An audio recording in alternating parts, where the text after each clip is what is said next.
Rasika. Apapun infonya, sampaikan ke Rasika.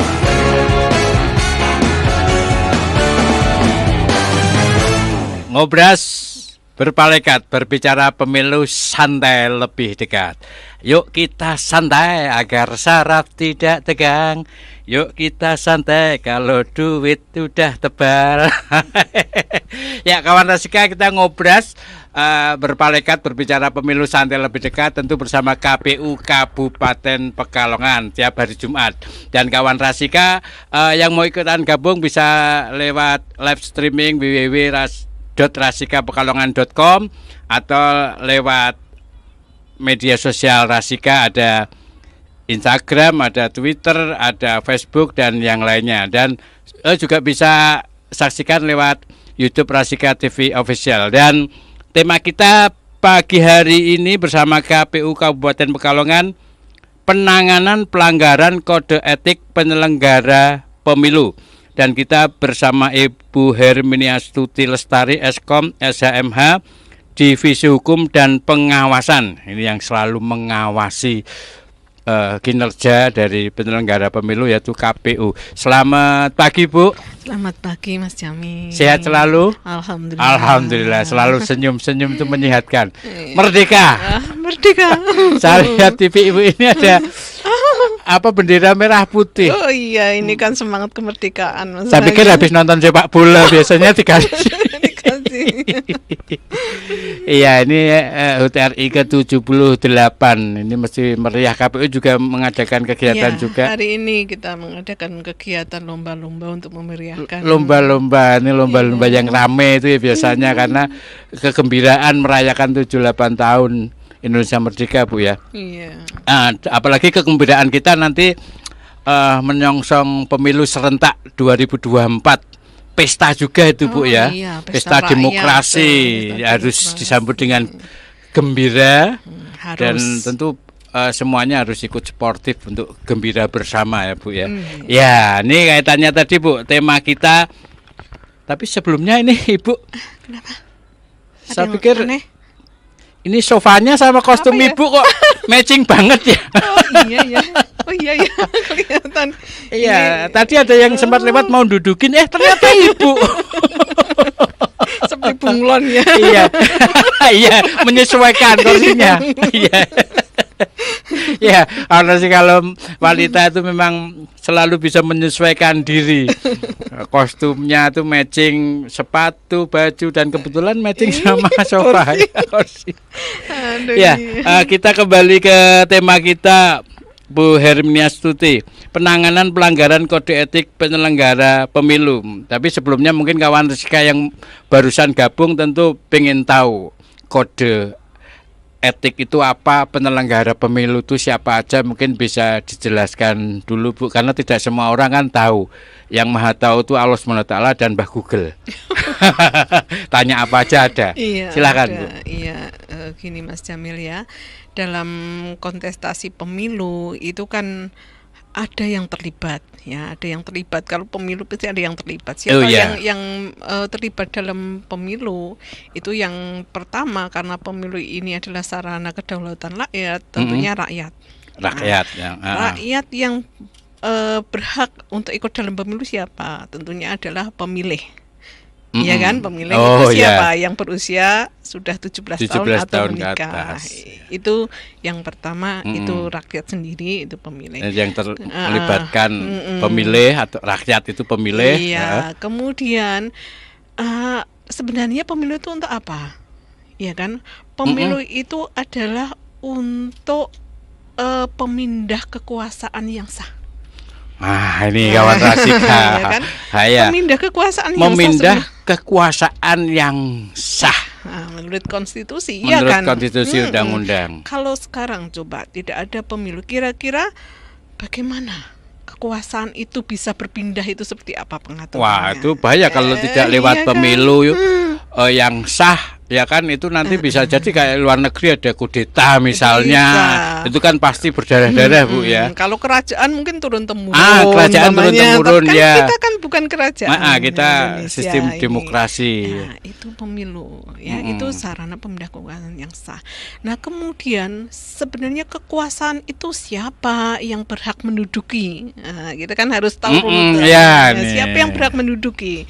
Yaitu peserta pemilunya. Peserta pemilu, iya kan? Ya ini enak ini pemaparannya enak nih. Jadi setahap demi setahap ya kemarin saya kalau nggak ikut gabung rugi nih. Biar ketika kita ditanya siapapun kita tahu pinter ya. Ternyata ngikutin Ngobras Berpalekat ya bersama Bu Hermia Stuti. Jadi rakyat yang terlibat sebagai pemilih dengan syarat usia 17 tahun ke atas. Kemudian banyak di situ kan ya. Pemilu itu tujuannya untuk apa? Untuk pemindahan kekuasaan secara sah. Terus kan? Kemudian kekuasaan itu siapa yang berhak menduduki? Nah, itu kan ada kan kekuasaan itu. Nah, di sini kalau kita lihat bahwa kekuasaan itu kan ada kekuasaan eksekutif dan kekuasaan legislatif. Ya kan? Kalau eksekutif di sini kalau dalam pemilu ini adalah presiden dan wakil presiden. Itu untuk kekuasaan di eksekutif. Sekarang kalau kekuasaan legislatif ini ada DPR RI, ada DPD, ada DPR provinsi, dan ada DPR kabupaten kota. Kan mereka menduduki kekuasaannya ya, kita bilang kekuasaan karena ini demokrasi itu kan pemindah kekuasaan tadi. Nah mereka kan harus dipilih secara 5 tahun. Sesuai konstitusi 5 tahun sekali. Karena apa? Negara demokrasi itu syaratnya paling tidak itu harus ada pemilu yang dilakukan secara berkala. Nah, kan kayak gitu. Karena konstitusinya pasti secara tiap 5 tahun sekali. Pemilu enggak senengnya penguasa. Aku pengen 3 tahun atau setahun. Enggak bisa Bu ya. Harus diatur di konstitusi. Atau mungkin ada bunyi kecuali darurat atau apa? Ada nggak kemungkinan di situ di konstitusinya kan memang harus berkala seperti itu. Kayak jabatan presiden kan maksimal aturannya kan ya pokoknya 2 kali ya. Kalau konstitusinya bilang 2 kali ya 2 kali. Kalau 3 kali ya 3 kali, 4 kali itu sesuai dengan konstitusi saja. Nah, konstitusi kita mengatur bahwa kekuasaan itu 5 tahun, kalau presiden ini 5 tahun saja dan dapat dipilih kembali dalam 1 masa jabatan. Nah, maksudnya 2 kali itu. 2 kali. Kalau misalnya sekali kepilih terus berikutnya nggak kepilih, berikutnya bisa nyalon lagi. Itu kalau presiden. Coba sekarang DPR, nggak ada ketentuan kan 2 periode itu nggak ada. Maka selama itu boleh dipilih terus. Nah, konstitusinya itu tergantung apa? Kalau presiden ya kawan Nasika sekali lagi 2 kali berturut-turut setiap 5 tahun sekali. Kalau wakil rakyat DPR itu tidak ada batasan. Itu kan tergantung konstitusinya itu tadi kan itu maka pemilu itu harus dijalankan berdasarkan konstitusi itu tadi. Ya. Nah, kemudian siapa sih peserta itu? Nah, peserta kalau peserta itu dari DPR RI, DPR provinsi maupun kabupaten, itu pesertanya adalah partai politik. Pesertanya partai politik. Kalau di partai politik nanti di 2024 kan nasional, secara nasional bilang ini ada 18 partai politik. 18 partai politik, ada peningkatan ya. Tadinya berapa Bu sebelumnya? Ya, tadinya kan 16 kalau kemarin 2019. Ya. Sekarang 18. Ya. Berarti ada penambahan. Ada partai baru sih. Ada partai baru. Ada juga partai lama yang tidak ikut juga ada. Ini tergantung siapa yang mendaftarkan, kemudian diverifikasi dan ditetapkan oleh KPU. Itu kan seperti itu. Kalau syarat presiden tuh aturannya berapa? Nah, kalau presiden ini harus dicalonkan dari partai politik. Kalau presiden dicalonkan dari partai politik. Nah, partai politik itu yang boleh mengusulkan presiden ini juga adalah partai politik yang memang sudah menduduki di DPR RI. Yang sudah menduduki di DPR. Kalau yang baru ini enggak Berhak ya Bu Iya, ya. kan kayak gitu. Karena apa syarat untuk bisa mengusulkan presiden kan di situ ada 20% kursi dari DPR. Kan kayak gitu dia baru boleh mengusulkan. Kalau memang tidak tercapai 20%, nah itu bisa bergabung. Ya. Menggabungkan berarti beberapa partai bisa mencalonkan presiden asal dia sudah memenuhi kuotanya tadi 20% dari kursi. Kalau wakil rakyat, iya, kan sebentar. Presiden juga bisa saja dengan tadi suara sah. Itu 25% dari suara sah. Kalau bisa ambil 20% dari kursi atau 25% dari suara sahnya itu. Nah, kayak gitu. Nah, kemudian di situ kan ada tadi DPR ya, DPR, kemudian presiden, ada DPD. Nah, kalau DPD itu dari perseorangan. DPD perseorangan. Siapa saja Kalau boleh. dulu utusan, enggak ada sekarang. enggak ada. Dulu utusan golongan. Ada itu sebelum amandemen itu kan memang. Utusan daerah ya dulu ya. Utusan daerah, utusan golongan juga ada kan dulu. Tapi sekarang tidak. DPD. Sekarang sistem mungkin adaptasi dari bikameral ya. Kalau di MPR itu ya, MPR itu kan isinya DPR sama DPD. Kalau bedanya DPR dan DPD biar kawan Rizka juga tahu sekilas saja. Iya. Kalau DPR tadi kan partai politik ya, DPD itu Yang perseorangan. Sementara kalau kita lihat ya dalam sistem daerah pemilihan. Nah, daerah pemilihan itu kan daerah pemilihan itu kalau di daerah pemilihan untuk DPR itu kan tergabungan dari bisa kabupaten-kabupaten yang ada di provinsi ya. Itu kemudian juga kalau di daerah pemilihan provinsi sama juga gabungan dari kabupaten-kabupaten. Tapi maksudnya kemudian iya nanti saya bilang. Kemudian kalau DPR kabupaten itu kan gabungan kecamatan-kecamatan. Itu daerah pemilihannya. Daerah pemilihannya. Di Kabupaten Pekalongan kayak DPR RI itu kan masuk di daerah pemilihan Dapil 10. Kalau DPR provinsinya Dapil 13. Ya. Sementara kalau di Kabupaten Pekalongan ada 5 dapil.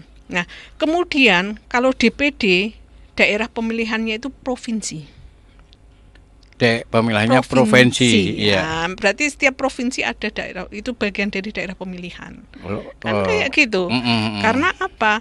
DPD itu nantinya satu provinsi akan diambil 4 orang. 4 orang. Nah, kayak gitu. Cuma provinsi. Kadang kawan Rizka belum tahu maksudnya tadi tugas dan wewenangnya itu. Tugas dan wewenangnya. Di antaranya apa? Sama membedakan dengan DPR ya. DPR ya. DPR itu kewenangannya itu kan membentuk undang-undang. Ya. DPD boleh mengusulkan undang-undang tapi terhadap otonomi daerah. Dia memikirkannya tentang daerah.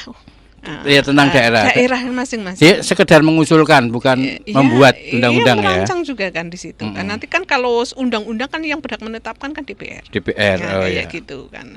Nah, wilayahnya kalau DPD itu adalah dia itu memikirkan ya kewenangannya itu adalah memikir terhadap daerah masing-masing. Daerah masing-masing. Kan tadi daerah pemilihannya masalahnya provinsi. Kalau katakan saja DPD yang ada di Jawa Tengah, maka dia berhak kalau ingin umpamanya pengembangan ya otonomi dari Jawa Tengah mau diapakan, itu asal bisa mengusulkan dari DPD, itu kewenangannya. Kalau DPR itu kan secara nasional, itu untuk undang-undang secara nasional.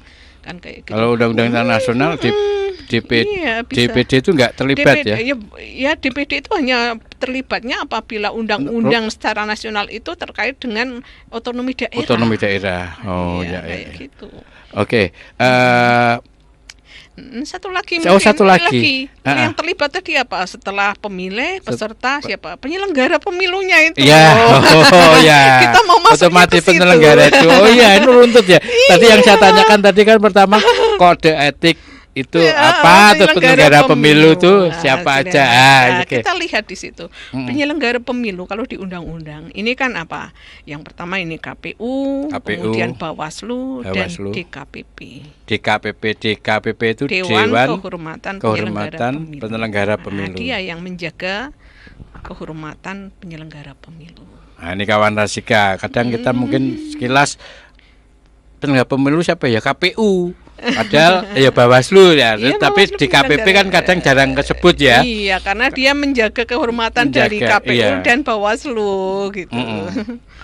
Ya. Terus KPU itu terus ada Dan Badan ad KPU hoc itu jajarannya kalau di KPU kan ada KPU RI ya Kak, KPU provinsi, kemudian kabupaten kota, dan apabila ada penyelenggaraan pemilu ya itu ada namanya badan ad hoc. Badan ad hoc itu kan PPK, PPS. Ya kalau yang ini sudah ada. Nah, kemudian KPPS nanti kalau ada pemungutan suara nanti dibentuk juga KPPS. Nah, kalau kode etik, nah itu etik. sudah runtut ya untuk penyelenggara pemilu ya dari awal tadi sudah dijentrehkan. Gini. Kalau kode etik itu sendiri, Gini, dalam kita ya sebagai penyelenggara itu kan ada dilantik ya. Kemudian saat dilantik dia itu mengucapkan sumpah janji bahwa dia akan melaksanakan tugas, tanggung jawab dan wewenangnya itu kayak orang nikah tuh ya. Iya kan sesuai ada sumpah dengan janji. Peraturan perundang-undangan. Nah itu di atas sumpah itu dia mengikat etiknya. Etik itu Nah, tertulis ya gitu. atau norma? Norma kan di situ ya. Kalau kita secara tertulisnya itu di undang-undang itu kan ada namanya prinsip penyelenggara pemilu. Prinsip penyelenggara pemilu ini jujur, adil, mandiri, kemudian kepastian hukum, tertib, terbuka, profesional, proporsional, efektif, efisien, aksesibilitas itu ya. Itu adalah prinsip. Nah, prinsip kalau sudah jadi penyelenggara harus tahu prinsip itu. Karena jika itu menyalahi prinsip, karena prinsip itu adalah yang mengikat secara etika. Prinsip itu yang mengikat secara etika. Ya, bahwa penyelenggara pemilu itu harus jujur. Ya kayak gitu kan? Oh ya. Iya, kan itu etikanya itu. Kalau penyelenggara pemilu tidak jujur, itu sudah menyalahi etikanya. Itu jadi melekat di diri penyelenggara ya. Etika itu adalah sesuai dengan prinsip-prinsip yang penyelenggara pemilu. Itu adalah yang menjadi etika dari badan penyelenggara. Nah, nanti kita juga nanya juga nih kawan naskah. Lah kalau pelanggaran kode etik misalnya itu meliputi apa saja? Karena sudah ada melekat prinsip-prinsip kejujuran itu ya diantaranya. Nanti pelanggaran kode etik yang nggak jujur tuh pelanggaran kode etiknya tuh kadang kalau saya nggak tahu tertulis atau melekat secara prinsip tadi. Ya oke, nanti kita lanjutin lagi buat kawan Rasika yang mau gabung silahkan WA di 08564773111 tetap di Ngobras Berpalekat. Rasika FM. Dari tadi mondar-mandir kenapa sih Pak? Gini Bu.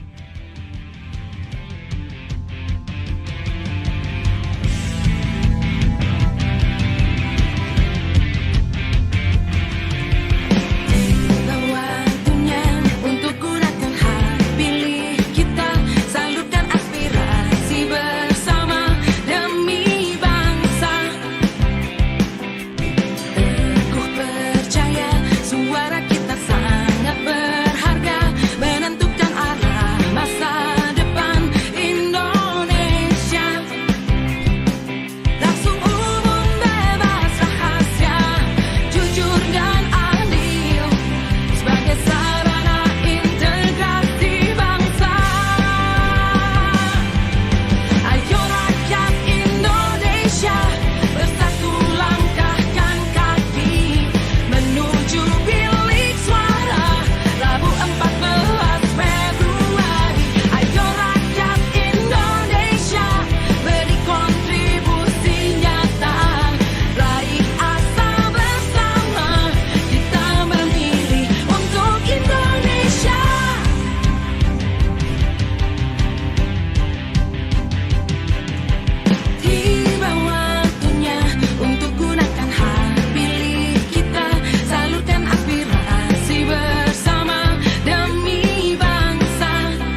Apapun infonya, sampaikan ke Rastika.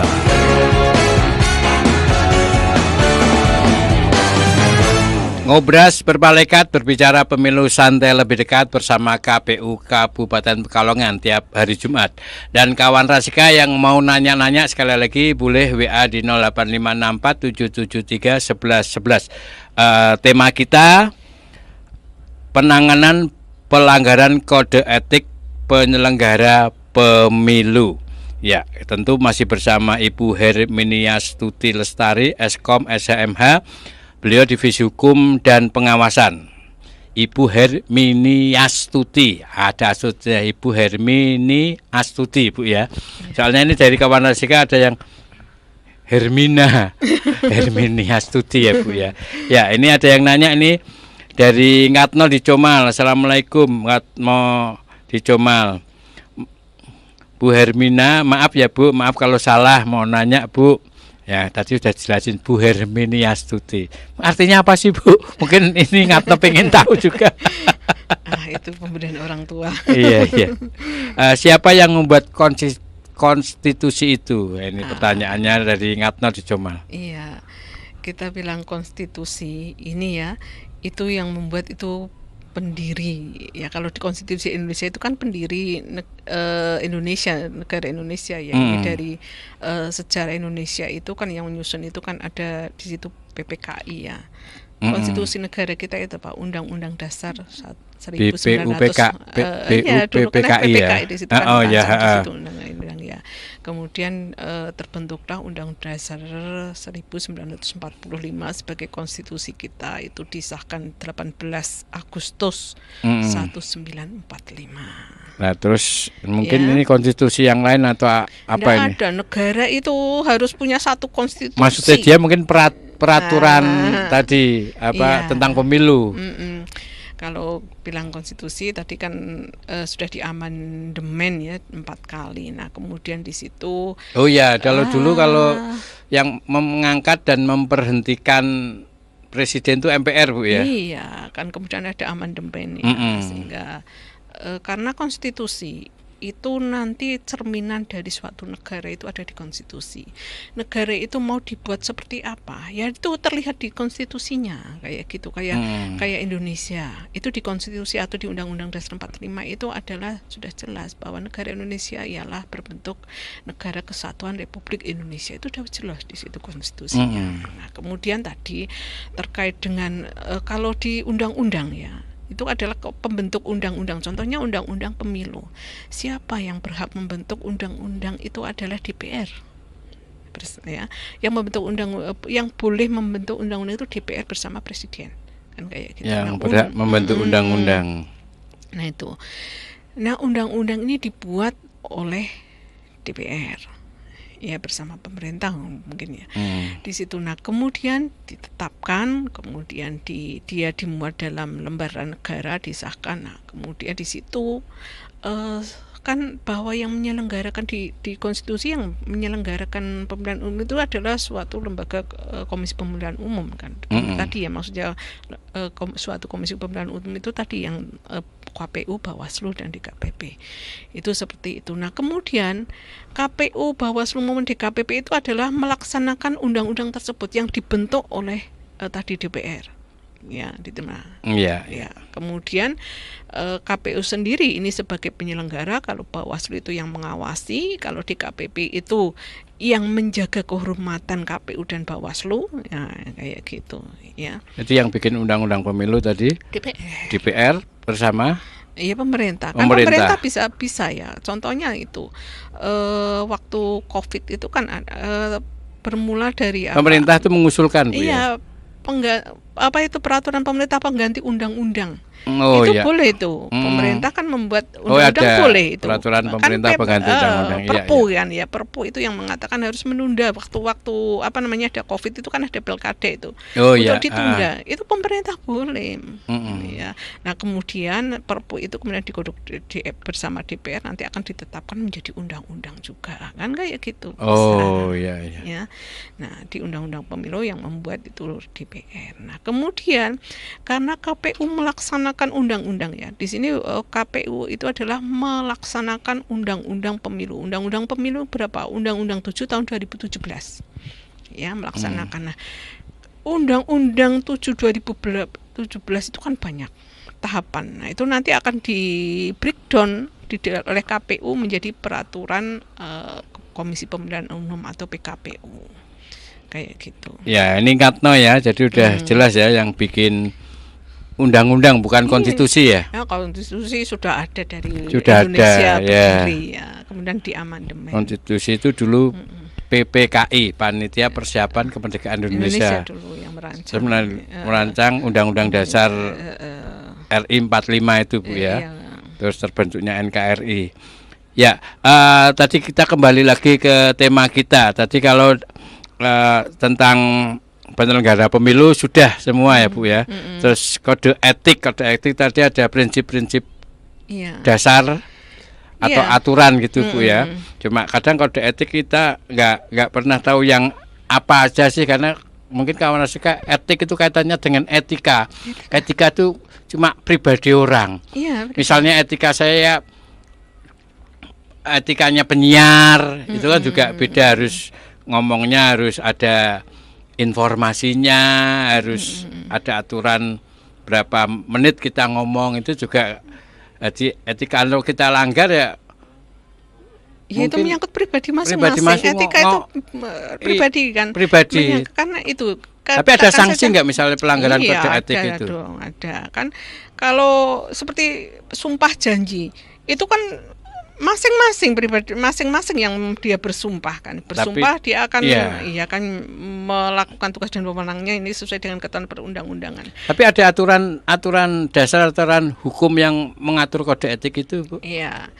Gini ya, kalau penyelenggara pemilu, kita sebagai penyelenggara pemilu itu harus tunduk dan patuh terhadap semua aturan yang dikeluarkan oleh penyelenggara pemilu sendiri. Kalau untuk pengaturan dari kode etik sebenarnya, karena tadi penyelenggara pemilu kan bukan KPU saja toh. Oh iya, nah, bukan KPU tadi saja. Bawaslu, terus ada DKPP. DKPP. Itu ada peraturan beda-beda bersama ya, namanya. berarti ya? Peraturan bersama ada. Oh, peraturan bersama. Mengikatkan prinsip penyelenggara pemilu itu, penyelenggara pemilu tadi kan tiga. Itu berarti mengikat ketiganya itu tadi ya. Harus tadi jujur, adil, mandiri, ya, gitu, kepastian hukum, tertib dan sampai aksesibilitas. Itu kan mengikat semua penyelenggara. Maka di situ dibentuk peraturan bersama antara KPU, Bawaslu dan DKPP. Itu ada peraturan bersama yang mengatur terkait dengan etika penyelenggara. Aturan bersama yang dibikin oleh tadi KPU, Bawaslu dan DKPP. Tiga-tiganya itu ya. Itu tadi kan ya.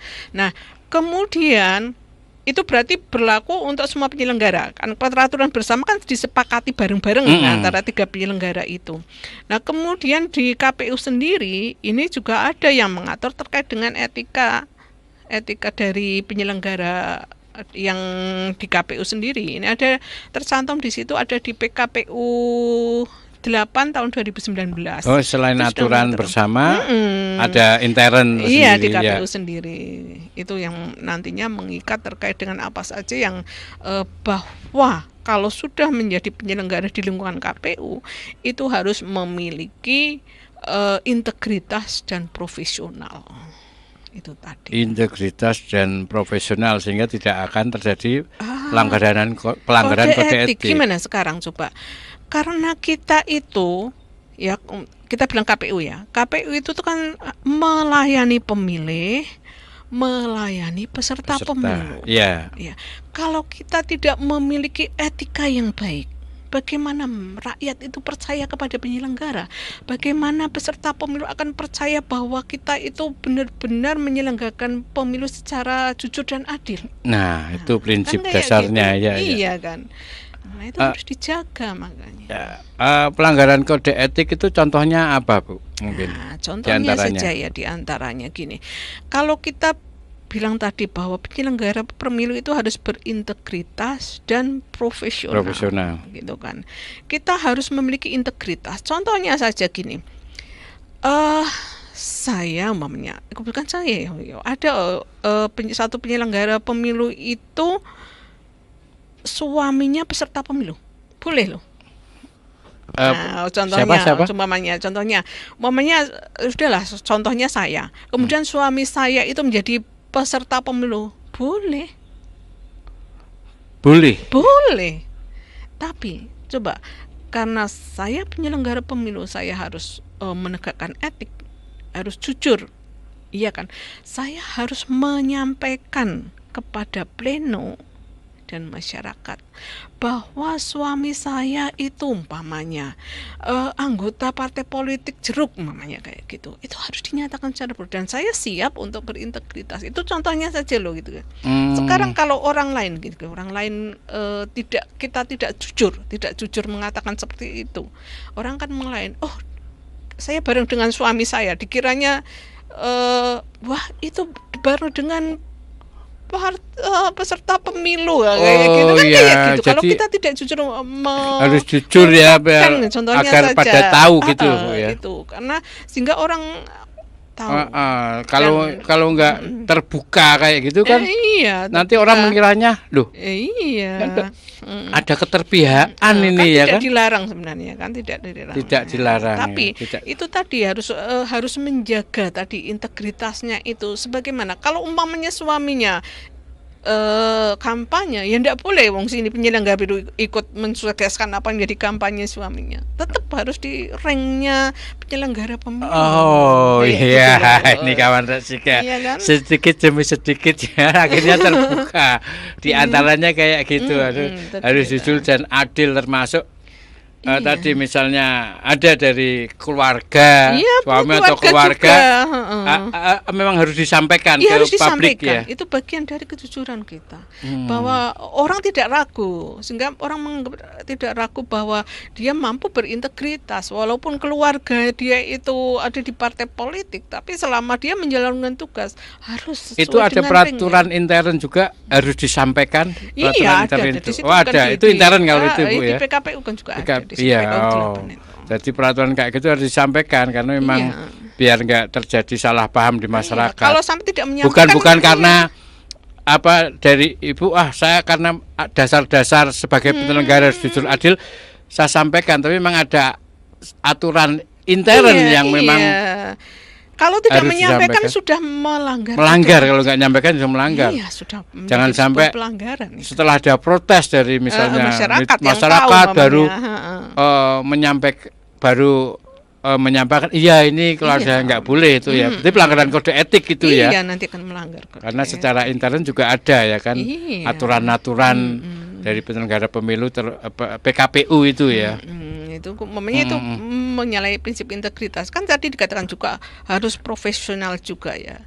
Gini. Tidak boleh mendukung itu. Iya, itu bagian dari integritas. Integritas itu harus netral juga, kan tidak boleh mendukung dengan salah satu peserta pemilu, itu sudah jelas ya.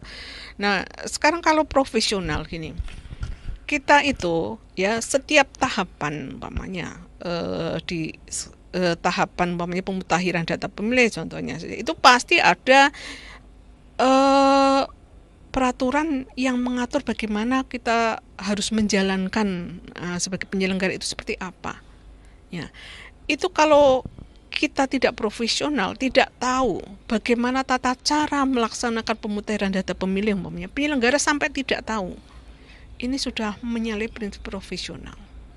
Ya kan, sebagai penyelenggara kan tadi harus profesional, harus bisa benar mengatasi segala tahapan yang kita jalankan. Berarti ibaratnya itu penyelenggara pemilu kode etiknya itu ya harus jaga jarak dengan peserta pemilu ya. Itu bagian integritas. Jadi ibarat sopir sama penumpang jaga jarak. Jaga jarak itu bukan berarti tidak dekat. Contohnya nih, KPU itu melayani peserta pemilu. Kalau kita jaga jarak gimana bisa menyelani? Harus sama. Jaraknya istilahnya menjaga harus sama dengan semua peserta pemilu.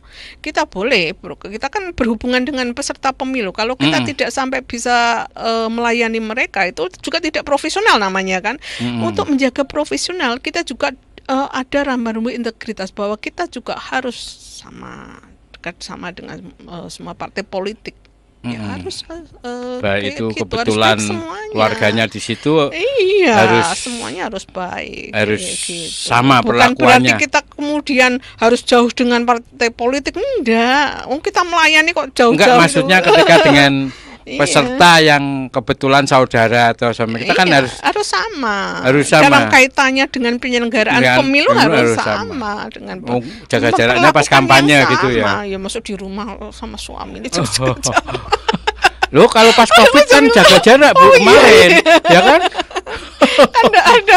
Pas Covid tuh, pas pemilu Covid itu kan jaga jarak mas suami biar nggak ketularan. Contohnya. Ya, Itu oke. tadi saya menyontohkan suami saya bukan persa politik loh, itu hanya contohnya Hanya saja. Itu nanti contoh. orang masyarakat mengatakan Ah. Bu Hermin itu suaminya Ini seumpama, tidak. seumpama Itu ya. seumpamanya. Bukan contoh, tapi Iya. seumpama. Suami saya itu Iya. orang netral, orang ada di akademik. Ada di akademik kan. Jadi suami ibu Orang yang netral Bu ya. Iya. Grup band Bu ya, kan ada grup band netral. Tapi udah bubar ya, Candil Solo Karir. Oke Ibu, nanti kita lanjutin lagi kawan Rasika. Buat yang mau gabung sekali lagi boleh WA di 0854 773 1111. Tetap di Ngobras Berpalekat. Rasika FM.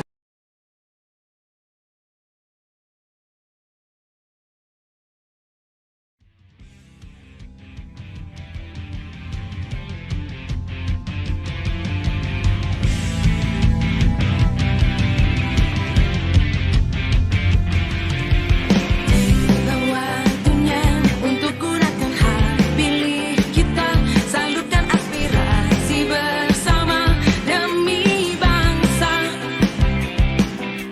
Teguh percaya suara kita sangat berharga, menentukan arah masa depan Indonesia. Langsung umum, bebas rahasia, jujur dan adil, sebagai sarana integrasi bangsa. Ayo rakyat Indonesia, bersatu langkahkan kaki menuju bilik suara Rabu 14 Februari. Ayo rakyat Indonesia, beri kontribusi nyata, raih asa bersama, kita memilih untuk Indonesia.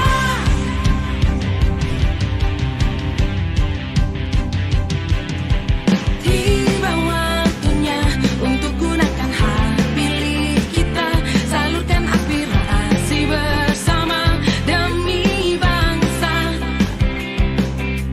Teguh percaya suara kita sangat berharga, menentukan arah masa depan Indonesia. Langsung umum, bebas rahasia, jujur dan adil, sebagai sarana integrasi bangsa. Ayo rakyat Indonesia, bersatu langkahkan kaki menuju bilik suara Rabu 14 Februari. Ayo rakyat Indonesia, beri kontribusi nyata, raih asa bersama, kita memilih untuk Indonesia.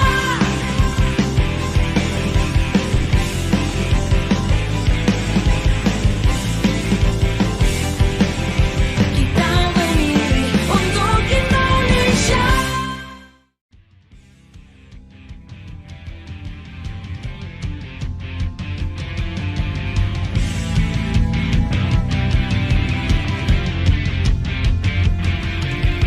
Tiba waktunya untuk gunakan hak pilih kita, salurkan aspirasi bersama demi bangsa.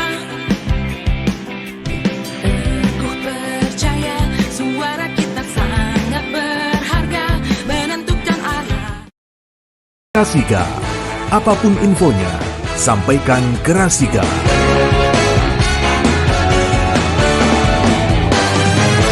Apapun infonya, sampaikan ke Rasika. Kita masih tetap di Ngobras Berpalekat, berbicara pemilu santai lebih dekat bersama Ibu Herminia Stuti, bidang hukum dan pengawasan. Dan kita tadi ngomongin soal kode etik dan penyelenggara pemilu, Bu ya. Penyelenggara pemilu kita udah tahu diantaranya DKPP, Bawaslu, kemudian KPU, kemudian peserta pemilu, kemudian juga rakyat sebagai pemilih. Kemudian kode etik itu dasar-dasarnya adalah jujur dan adil. Kemudian prinsipnya ya, kemudian masing-masing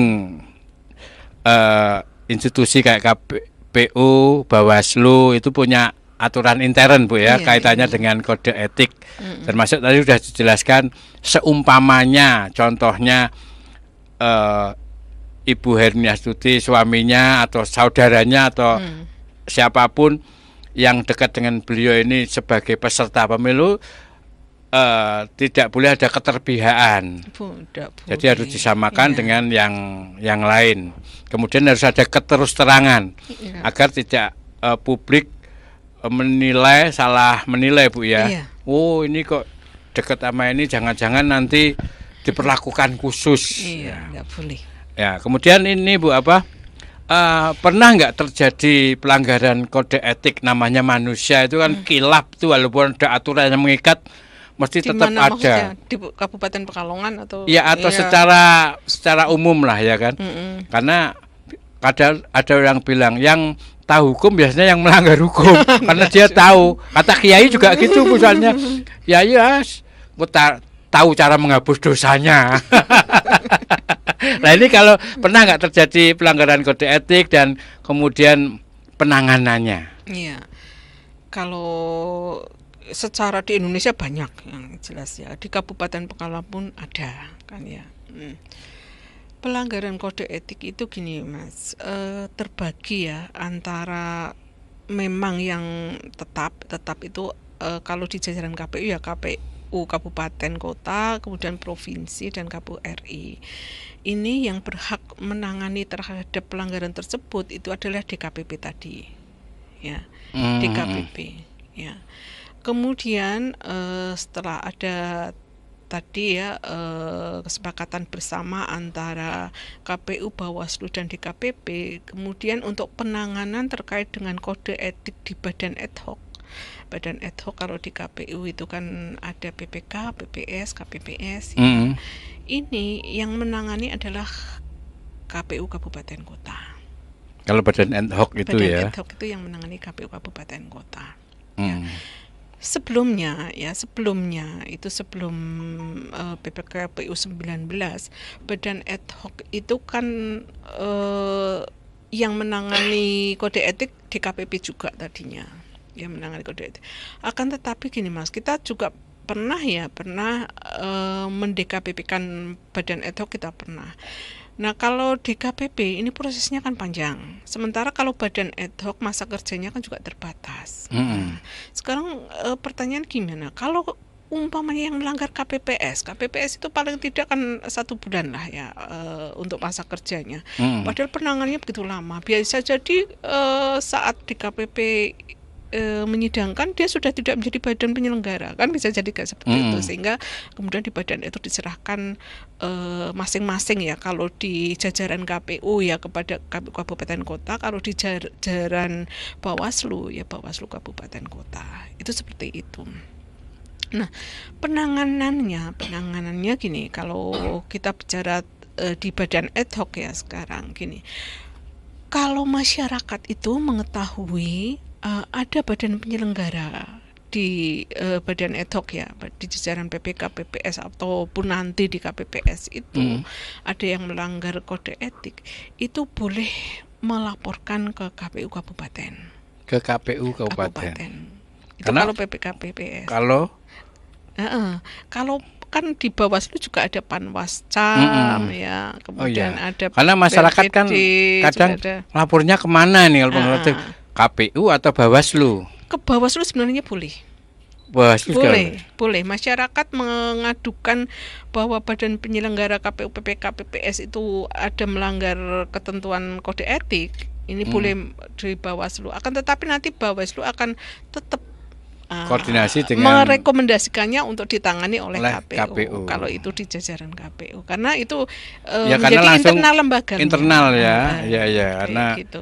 badan ad hoc itu kan di bawah KPU. Iya, Ya, gitu iya, sih. Pasti iya. menyerahkan ke KPU, karena kita juga pernah masyarakat itu melaporkan PPK ke Bawaslu, dan Bawaslu tetap merekomendasikan ke KPU untuk segera menangani pelanggaran itu. Itu kalau masyarakat ya. Kemudian di kita Dan yang berhak mengenai sanksi ya KPU KPU kan. kabupaten. Iya. Di kita pernah di Salah apa itu pelanggaran kode etik? saat Se- Pilkada kemarin 2020. Bentuknya apa itu contohnya? Ya, contohnya gini. Itu Pelanggaran kode baik etik di itu. PPK maupun PPS dan KPPS kita pernah menangani. Contohnya gini, Mas. Ada itu PPS ya, PPS salah satu PPS di kita ya, itu dilaporkan oleh masyarakat bahwa dia sudah tidak netral karena ikut berkampanye, ikut mengikuti kampanye. Itu kayak gitu. Nah, dia melaporkan ke KPU. Nah, hasil laporan itu tentunya kita kaji. Ya, kalau memang itu kesesuaian dari identitas, ya kan tetap kan kalau melaporkan harus ada identitas dari yang dilaporkan, juga identitas pelapornya juga harus jelas. Kita tidak bisa kemudian menang dengan surat kaleng-kaleng ya, itu ya. enggak. Karena untuk mengadukan itu harus jelas. Yang melaporkan itu harus ada identitasnya, ya kan. Harus Kemudian ada buktinya, bukti KTP-nya, atau gitu. foto-foto Ada, pelanggaran, iya, saksi. itu buktinya. Kemudian juga tentunya yang dilaporkan identitasnya juga jelas, ya. Ada peristiwa yang membuat dia melanggar, kapan itu juga harus jelas. Nah, setelah itu nanti kita KPU kabupaten itu melaksanakan pleno untuk bisa segera menangani, itu memanggil para pihaknya tentunya untuk diklarifikasi benar tidaknya, ya kan? Kan benar kan bisa jadi apakah itu tadi terlihat seperti melanggar, kan bisa jadi ya bukti itu kan kayak gitu. Kita kan butuh klarifikasi kedua belah pihak kan kayak kebetulan gitu. Pas lewat ada orang kampanye ke foto misalnya, kan kayak ya, gitu ya. kan ya.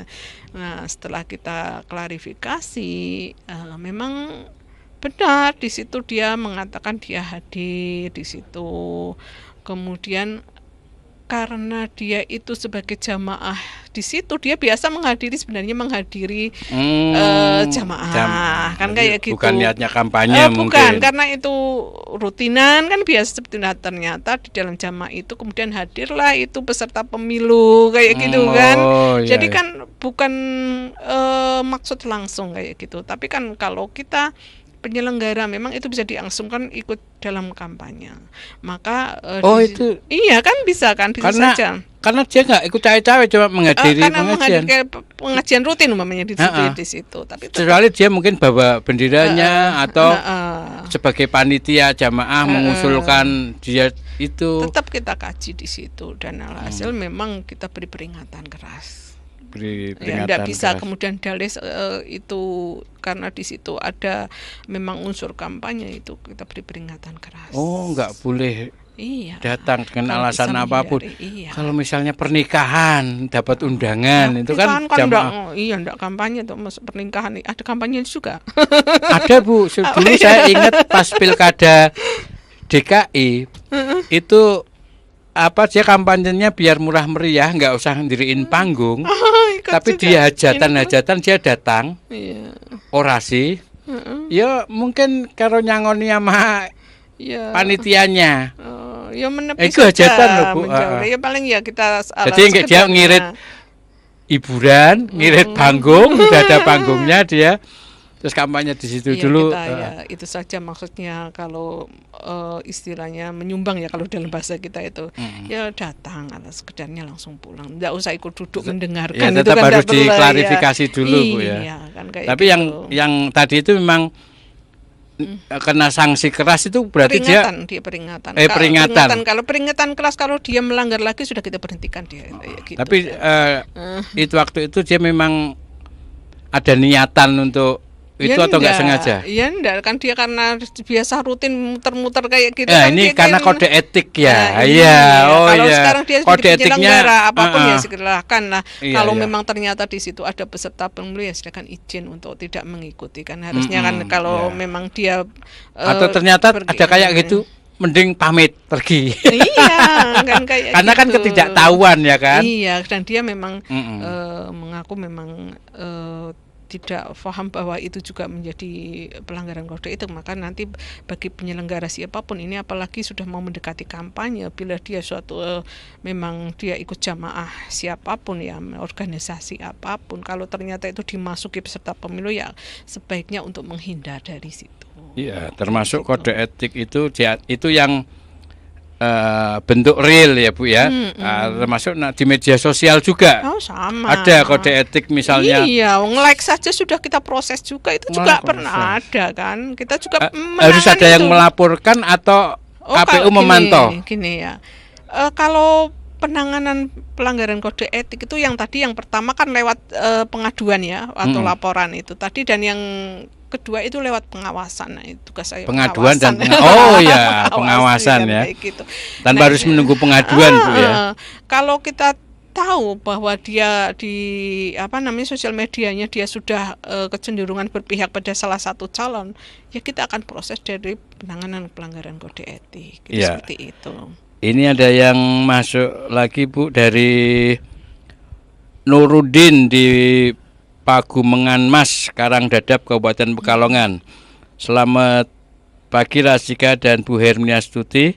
Kalau DPD itu yang milih siapa? Apakah mereka juga harus dipilih? Apakah mereka juga kampanye? Kalau di kampung-kampung kok tidak ada yang tahu para calon DPD? Silakan. Iya, gini. Memang masyarakat kecenderungannya memang kurang familiar ya dengan DPD. Padahal itu kita sudah sering memilih DPD.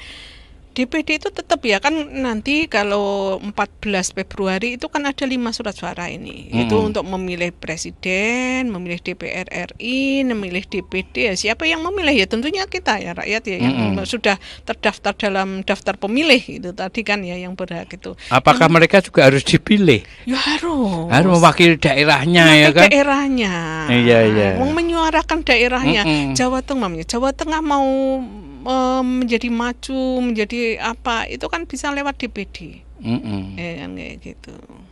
Apakah mereka juga kampanye? Ya berkampanye, cuma kan DPD itu kan tadi dia dari jalur perseorangan, dan dia perseorangan itu dia lingkupnya itu kan provinsi ya. Bisa jadi mungkin di daerah dia DPD itu tidak bisa hadir karena tadi menangani, kalau satu provinsi Jawa Tengah kan luas kayak gitu. Iya. Dia berkampanye, sebenarnya dia juga bisa menunjuk pelaksana kampanye juga. Ini terkait dengan mungkin bisa jadi tidak sampai pelosok-pelosok daerah, itu juga menyangkut anggaran mereka mungkin ya kan. Artinya kayak gitu. juga tidak segencar wakil rakyat ya, DPR atau DPRD itu Bu ya, itu kan gencar banget kampanyenya. Kalau DPD ya sesuai dengan anggaran masing-masing. Bu, Rakyat ya. harus tetap memilih DPD karena dia Harus yang, milih ya.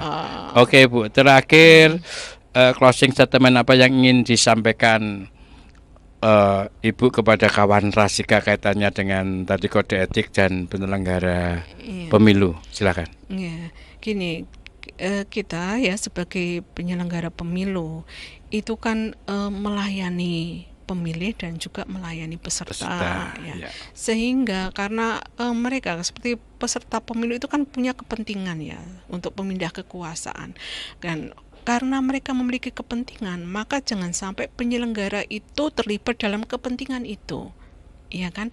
Bahwa prinsip integritas dan profesional itu tetap harus ditegakkan, kan seperti itu, bahwa kita itu buktikan bahwa masyarakat itu percaya kepada penyelenggara, peserta pemilu percaya kepada penyelenggara karena kita melayani mereka, kan kayak gitu. Nah kemudian kalau saya sebagai divisi umum dan pengawasan ya, mengawasi juga terkait dengan kode etik ini adalah bagaimana kita itu melakukan apa yang menjadi tugas, wewenang dan kewajiban itu dengan baik dan benar.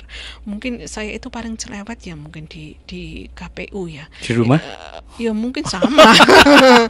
Karena prinsip kita itu Mengawasi harus cerewet, Bu, ya. dituntut, Bu. Setidaknya kita itu ingin menjaga bahwa semua penyelenggara itu harus on the track, ada di realnya. Dan apa yang menjadi tugas dan kewajiban kita itu laksanakan dengan baik dan benar. Insya Allah nanti kita menjadi penyelenggara yang profesional dan berintegritas. Oke, luar biasa kawan Rasika. Akhirnya ya penjelasan setahap demi setahap membuat kita terbuka pemikiran kita, sharing-sharing ilmu dari Bu Hermini Astuti ya tentang kode etik pelanggaran, penanganannya, termasuk siapa penyelenggara pemilu. Oke, luar biasa. Terima kasih Bu Hermini Astuti. Sama-sama, Sehat Mas selalu, Amin. dilancarkan tugasnya, Amin. sukses dalam banyak hal. Amin. Dan salam buat teman-teman di KPU. Nggih. Mudah-mudahan kita hari Jumat bisa ketemu lagi dengan teman-teman KPU. Terima kasih sekali lagi. Nggih, sama-sama. Dan kawan Rasika sekaligus mengakhiri jumpa kita di Ngobras Berpalekat. Dan jangan lupa tiap hari Jumat Ngobras Berpalekat bersama KPU Kabupaten Pekalongan. Dan saya sekaligus pamit. Wassalamualaikum warahmatullahi wabarakatuh.